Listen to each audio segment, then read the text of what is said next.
Hey, it's Caleb from Wondershare.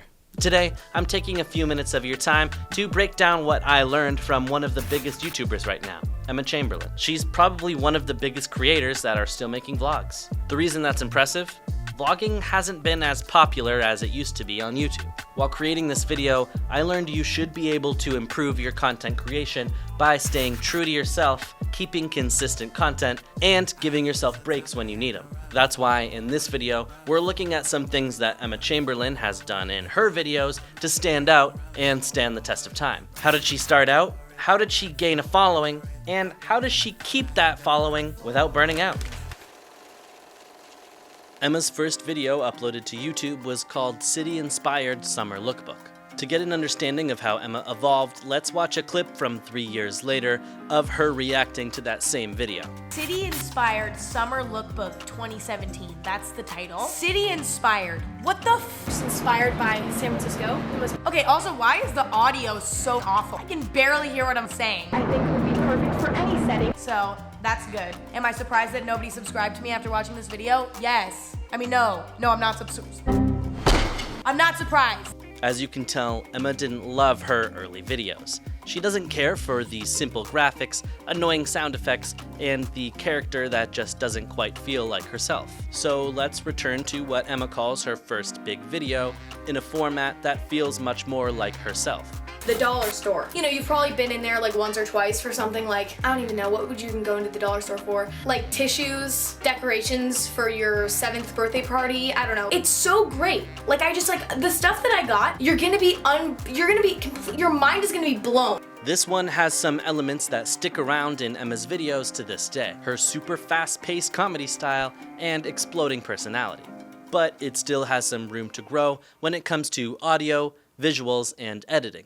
It seems like the most important thing for early vlogging videos is to find your personality. This way your audience isn't just coming back for an eye-catching title, thumbnail, or even editing. They're coming back for you. It's hard enough to get one video anywhere near 1 million views. Emma has been able to do it consistently for 5 years. So what has she done to change up her content to keep that audience? Fast forward to 2020. Emma's making fashion and food content, but with a much more mature tone that matches the age of her audience. She evolved, and so did her audience. Don't be afraid to change up your content. People clearly love variety. This opened the door for Emma to work with big brands and other creators, making her into one of the biggest vloggers in the world. She even created her own coffee brand and podcast. How does she do all that without burning out and running out of ideas? In December of 2021, Emma uploaded "You Totally Caught Me Making Soup." This would be her last video all the way until June of 2022, where Emma returns from her hiatus from YouTube. She has a new editing style and cinematography style featuring great sound editing as well. It accompanies her classic commentary and jokes that have stuck around with her since her first videos on the channel. This is refreshing for her old viewers while also drawing in a new audience at the same time. Emma was able to keep up the views, still getting millions, even after the long hiatus. It seems like for a lot of multi-million subscriber channels, they benefit from taking a break and changing up their content. Now, I think we can apply this to our smaller channels as well. It can be discouraging to get 10 views 5 times in a row every single time you upload a video, especially when it feels like you've been working really hard. So take a break and figure out what is and what isn't working. What content do you want to create?